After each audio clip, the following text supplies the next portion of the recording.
ये बेचारा तोता अकेला रेल की पटरी पर एक मिट्टी का घर बनाता है। तोता दूर दूर से अपनी पीठ पर मिट्टी लाता है और बड़े जतन से अपना घर बनाना शुरू करता है। धीरे धीरे घर बनकर तैयार हो जाता है।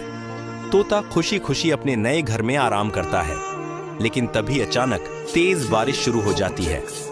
बारिश इतनी तेज होती है कि उसके घर की कुछ दीवारें और हिस्से पानी से गलने लगते हैं। कुछ समय बाद रुकती है। तोता बाहर आकर देखता है कि उसका घर पूरी तरह नहीं टूटा, लेकिन एक बड़ा हिस्सा बारिश में बह गया है। तोता उदास होकर रोने लगता है, क्योंकि आपने लाइक सब्सक्राइब नहीं किया।